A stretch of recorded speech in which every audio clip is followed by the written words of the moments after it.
Namaste student. Today's our topic is sources of Hindu law.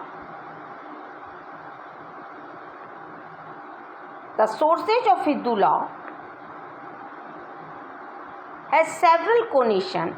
It may be the authority which issues rules of conduct which are recognized by court as binding in this context. Sources of law means the maker of law.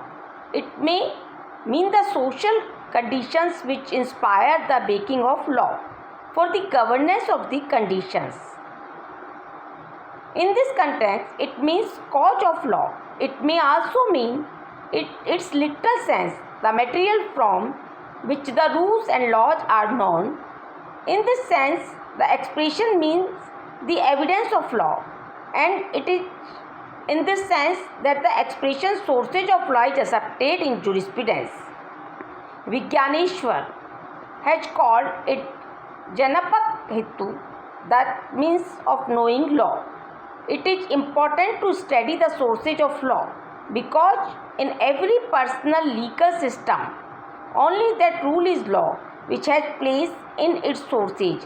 A rule not laid down or not recognized in the sources is not a rule in that legal system. The sources of Hindu law can be classified under the following two heads: ancient sources and modern sources. Today's our topic is modern sources.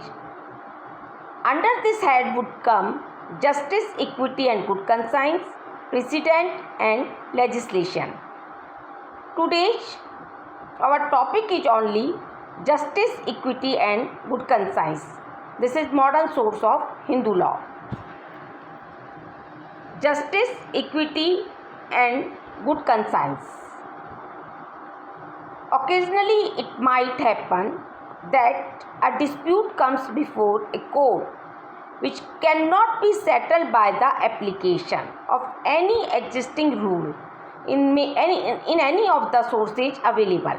Such a situation may be rare, but it is possible because not very kind of fact situation which arises can have a corresponding law governing it.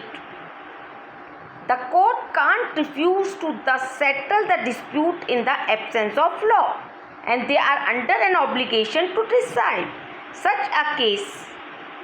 For determining such cases, the court rely upon the basic values, norms and standards of fair play and property.